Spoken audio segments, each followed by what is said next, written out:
The Benjamin Dixon Show is only possible with listener support. Go to www.thebenjamindixonshow.com to register for our blog and join the Progressive Army.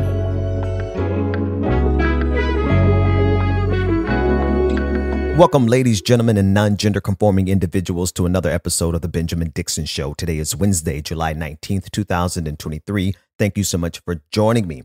Marjorie Taylor Greene has once again made herself the laughingstock of the entire nation after the Biden campaign utilized her own words against her in this phenomenal ad. Joe Biden had the largest public investment in social infrastructure and environmental programs that is actually finishing what FDR started, that LBJ expanded on, and Joe Biden is attempting to complete programs to address education, medical care, urban problems, rural poverty, transportation, Medicare, Medicaid, labor unions. And he still is working on it. More on this phenomenal usage of her words against her later on in today's episode. But first, headlines. Former President Donald Trump said Tuesday that he has received a letter informing him that he is the target of the Justice Department's investigation into efforts to overturn the results of the 2020 presidential election, an indication that he could be soon charged yet again by U.S. prosecutors. They want to take away my freedom because I will never let them take away your freedom. It's very simple. And in the end, they're not after me.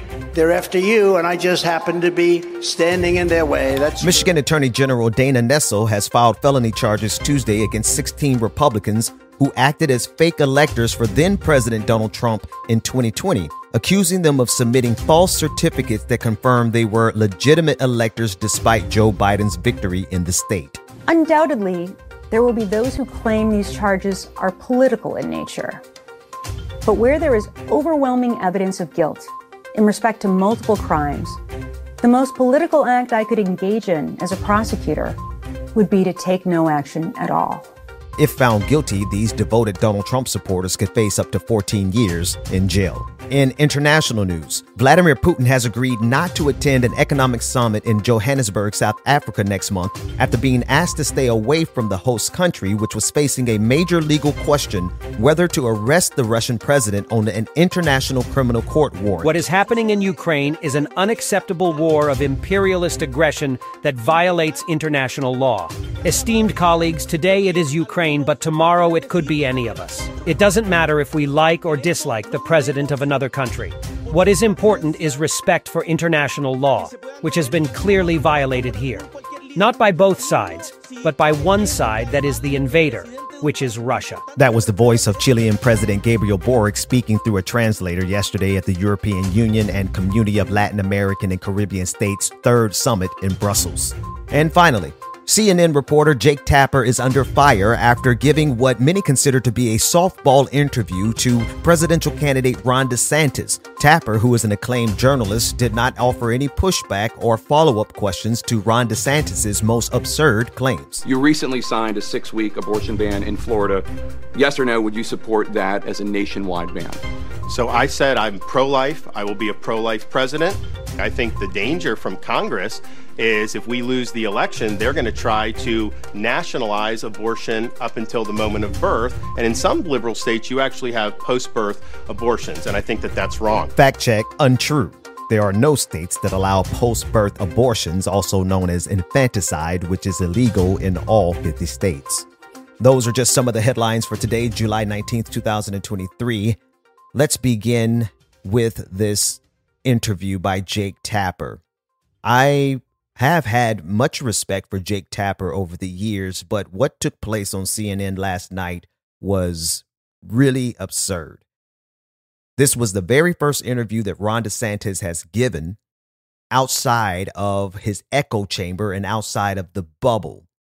And Jake Tapper, instead of doing his due diligence, gave absolutely no pushback despite these claims being the same claims that Ron DeSantis has made, and they have been fact-checked before. The infanticide, the post-birth abortion lie that he has tried to lay at the feet of California Governor Gavin Newsom and the state of California has been fact-checked and has been known to be untrue for some time. So this isn't a case where Ron DeSantis is making up new lies on the spot like Donald Trump does. Donald Trump lies so much that it's impossible to fact-check him in real time. Ron DeSantis repeats the same lies over and over again, and they have been roundly condemned and fact-checked by several media outlets. So Jake Tapper absolutely had to have known that this question that he was going to ask was going to have some kind of response from Ron DeSantis that would have warranted a follow-up question at a minimum. Something along the lines of which state, governor, do you believe actually commits infanticide without any penalty? It would have been a simple follow-up question. But today's journalists, quote unquote journalists, seem to be more concerned with having access to candidates than being willing to hold candidates accountable. Even for something as simple as this, the fact that there are no states that ever, in fact, the data on abortions show that most abortions take place before 13 weeks. 93% of abortions took place before 13 weeks, and only 1% of abortions ever took place considered to be late term, and those were in the instances that they had to save the life of the mother. We are now in the situation in this country where you can't even save the life of the mother in many states, but there was no pushback about that question from Jake Tapper or any follow-up to the following question. Your new policy that you announced today about the military would ban transgender Americans from serving in the military, regardless of their ability. And this comes on the heels of your campaign retweeting a video that the Log Cabin Republicans, which is a conservative LGBTQ group, said, quote, ventured into homophobic territory, unquote. There are more than 1 million trans adults in the U.S. What are their lives and the lives of the people who love and support them going to be like under a DeSantis administration? Well, look, in the military, it's all about the mission first. So there's a whole bunch of reasons why you focus on mission first. People's individuality, it does take, you do have to check that at the door. And that's not the only example. There's a whole host of other examples. So I think the military culture is unique in terms of that. Now, in terms of the larger issue, the question is, what role does someone that's a man have in women's activities, even if they conceive of themselves to be a woman? I think it's wrong to have men compete in women's sports. And I understand some of those men conceive of themselves differently, but it's not fair to the girls who are competing. It's not fair to the women athletes. The swimmers who lost that national championship to the Penn swimmer, I mean, they've been training too. So I don't think it's good for that. And I think having things like locker rooms where they're having to share with somebody who's of the opposite sex, I think is wrong. So I would respect everybody, but what I wouldn't do is turn society upside down to be able to accommodate, which is a very, very small percentage of the population. Last question. There he went. He just skipped Jake Tapper right there. Just goes right to the last question. Ron DeSantis not only did not address the fundamental question, which I disagree with the fundamental question, right? Jake Tapper gave this prelude that was actually meaningful, but he didn't ask the specific question about why Ron DeSantis is attempting to ban trans people from serving in the military regardless of ability. That's the question to ask. What did Ron DeSantis do? He starts talking about trans women in sports. Now, why does he do that? That's because Ron DeSantis knows that trans women in sports is the red meat that he can get all kinds of support. It's the blood in the water. It's the chum in the water. And the sharks of the conservative movement are swimming around waiting for a chance to attack the trans community over that specific issue. But he does not remotely address the subtext of Jake Tapper's question. And even Jake Tapper's question, what's life going to be like for the 1 million trans people in the country underneath your administration? Ron DeSantis doesn't even answer that question.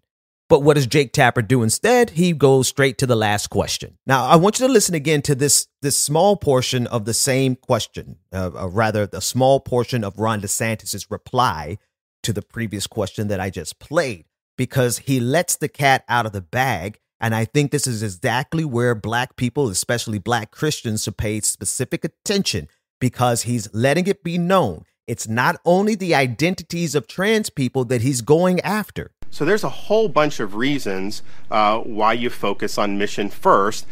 People's individuality, it does take, you do have to check that at the door. And that's not the only example. There's a whole host of other examples. An effective follow-up question right there would be, what is another example of an identity that must be checked at the door when it comes to the American military? Jake Tapper doesn't ask that question, but he instead allows Ron DeSantis to give his own preferred framework, his own way of describing exactly the other identities that he wants to ban in the military. I think there's an issue about, like, not everyone really knows what wokeness is. I mean, I've defined it, but a lot of people who rail against wokeness can't even define it. And so I think it's a sense of, this is not something that's holding true to the core martial values that make the military unique. And I can tell you, the veterans, you don't have to look far and wide. Go to a VFW hall, go to an American Legion.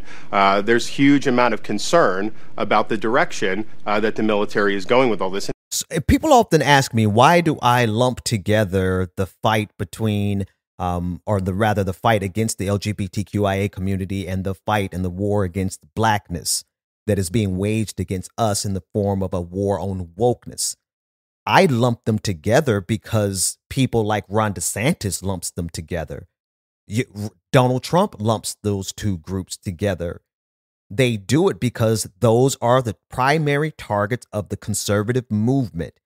The hatred that is fomenting and coming to the top of this country around the LGBTQI community is always immediately flanked by the hatred for blackness in the form of calling it wokeness. And Ron DeSantis, Jake Tapper even allowed Ron DeSantis to get away with his own definition of wokeness. Doesn't even ask him to define it. He just allows him to assert himself as though he has the definitive definition of wokeness. And because this definition is unchallenged, he gets to carry that mission directly into real policy if he becomes the president of the United States. Isn't that a decent question to want to get to know the answer to, right? But that requires follow-up questions. And Jake Tapper gave no follow-up questions whatsoever in any category. He simply allowed Ron DeSantis to assert his worldview without any interrogation of that worldview. And that information, that interview was spread to all of the millions of people who watch CNN every single night and all the tens of millions of people who are going to watch the clips on social media. And so now we have Ron DeSantis asserting his worldview, which is one that is deeply rooted in racism and homophobia. This is a man who is supported by neo-Nazis. This is a man who's supported by racists. This is a man who's supported by people who are calling for the execution of gay people. And Jake Tapper didn't think that was a time to interrogate with a follow-up question?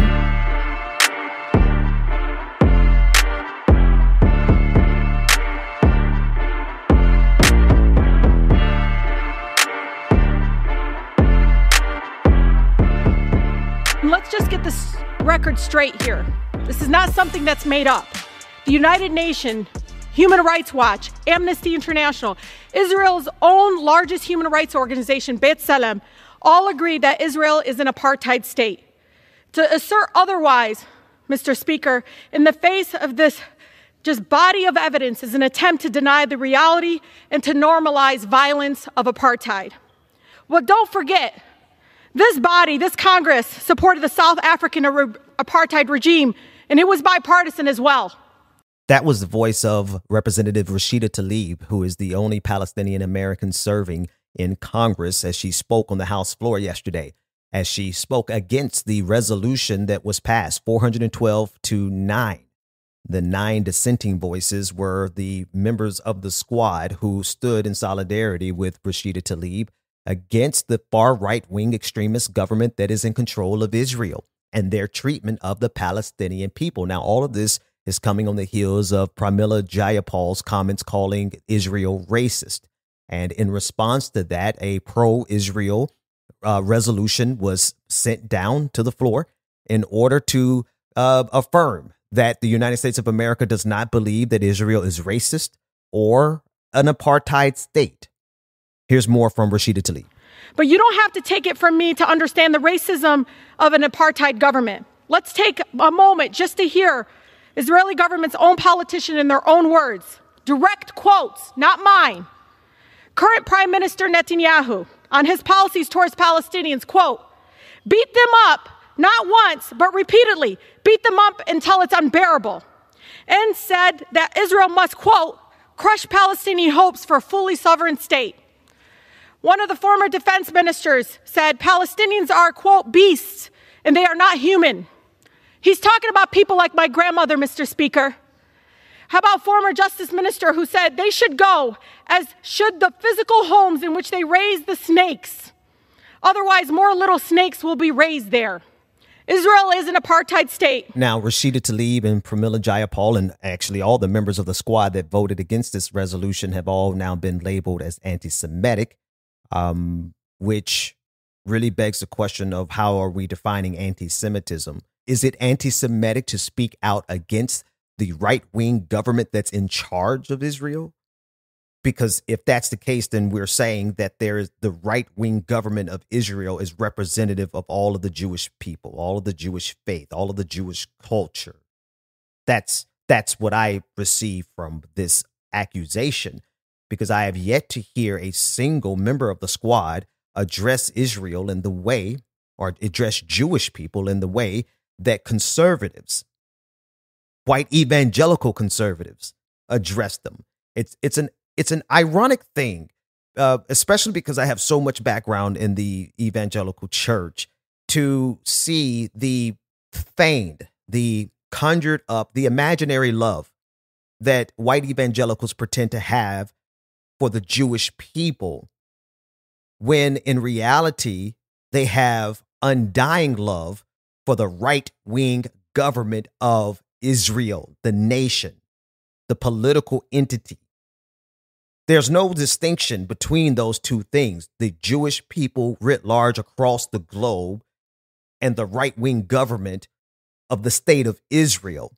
And that's on purpose, because if you give an equivalence, if you create an equivalence between the right-wing government that's in charge of Israel and all Jewish people, well, then you give the right-wing government of Israel freedom and permission to continue to do what they have been doing to the Palestinian people for decades.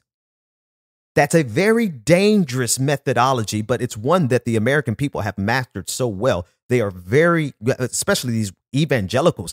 I mean, if you really dig into the beliefs of white evangelicals in the Republican Party as to why they even support the right-wing government of Israel, you will find a very disturbing reality that it's not rooted in love. It's not rooted in support, not in the long run. It's rooted in their end times prophecy that concludes with all of the people of the Jewish faith who don't convert to Christianity being burned and condemned to hell. Meanwhile, many in the white evangelical space, in this right-wing space of the United States of America, have a deep-seated hatred of all things Jewish. There's no question about it. When we take the claim of anti-Semitism and we honestly look at it for what it truly is, you are going to see that the very people who passed this resolution, the very people who wrote it up, they are the people who carry the most anti-Semitic beliefs towards Jewish people, period, full stop. But because Rashida Tlaib and others call out the treatment, I mean, and I don't know how you can look at what goes on to the Palestinian people and not consider it apartheid and not be willing to call it out. But because they have the nerve to call out the actions and the behavior and the policies of a far right-wing extremist government that is in charge of the state of Israel, they are now labeled anti-Semitic, saying that their criticism of a government is actually hatred of all Jewish people. And they're being called that by people who literally get votes from neo-Nazis. The absurdity of it all. Go to www.patreon.com/The BPD Show and get twice the content and unfiltered interviews without any of the commercial interruptions.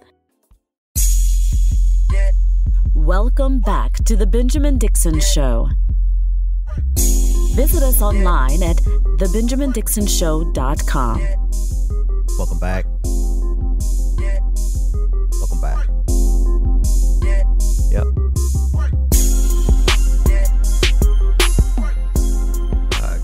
In our last segment, we discussed the accusations against Representative Rashida Tlaib and Pramila Jayapal, calling them anti-Semitic. And I want to play two clips for you.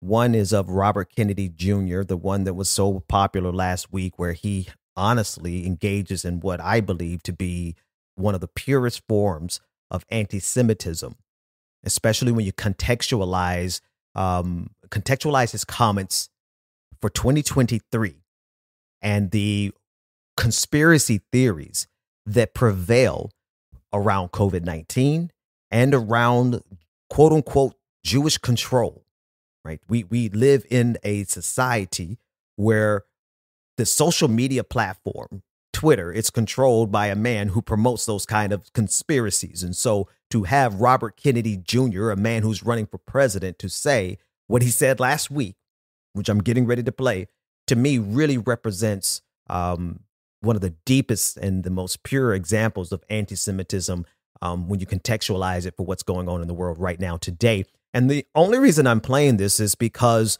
of the response that was provided, what I believe to be cover from TheHill.com in the form of Briahna Joy Gray, who is a journalist over at The Hill. She goes through painstaking efforts to provide a defense for Robert Kennedy Jr. First, let's listen to Kennedy. We've put hundreds of millions of dollars into ethnically targeted microbes. The Chinese have done the same thing. In fact, COVID-19, there's an argument that it is ethnically targeted. COVID-19 attacks certain races disproportionately. The races that are most immune to COVID-19 are because of the structure of the genetic structure, genetic differentials among different races of the receptors of the ACE2 receptor. COVID-19 is targeted to attack Caucasians and black people. The people who are most immune are Ashkenazi Jews and Chinese. The people who are most immune are Jews and Chinese, right? Now, let me just make a quick aside. I could not possibly listen to that man speak. I could not listen to that voice for 4 years in a row. So please govern yourselves accordingly, but I digress. Here is Briahna Joy Gray doing an unnecessary, maybe it's necessary for her job, I don't know, but I feel like it's unnecessary to put yourself in the line of fire to defend something as indefensible as what RFK said.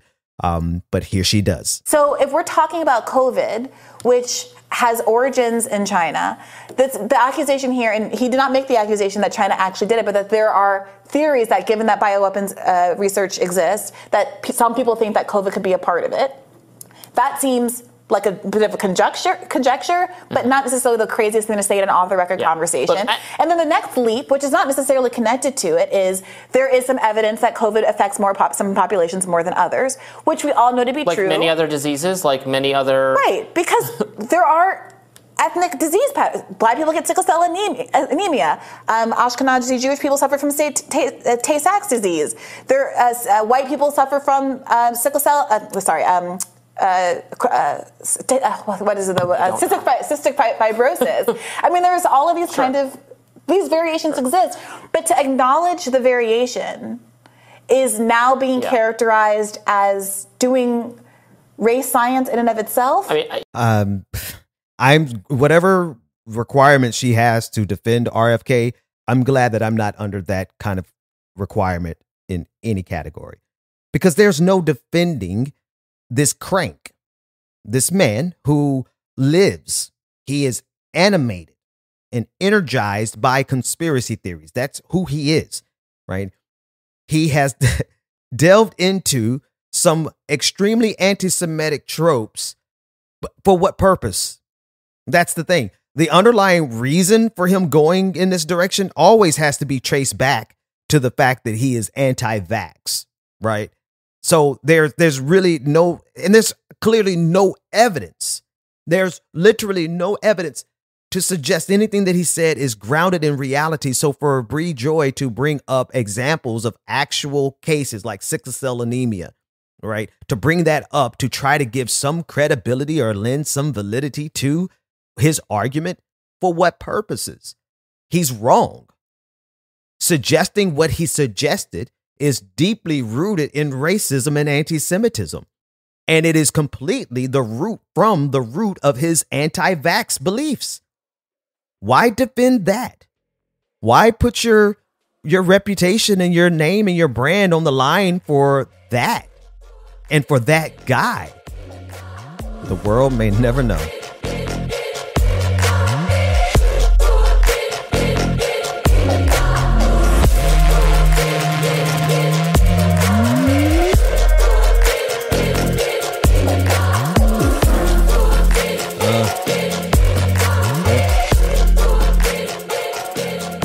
Coming up in the patrons only episode, I will be speaking about a couple of clips. Charles Barkley has been called out by a current basketball star, Jonathan Isaac, regarding his comments around the LGBTQIA community and the trans community. I don't know if you recall last week what he said. He supports the gay community. He supports the trans community. And if you don't like it, F you.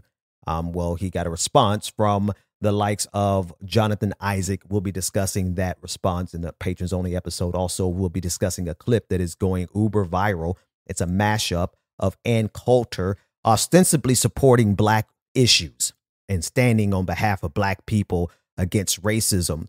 Unfortunately, it seems that if you've been off the scene for a few years, people get to completely remake their brand and image.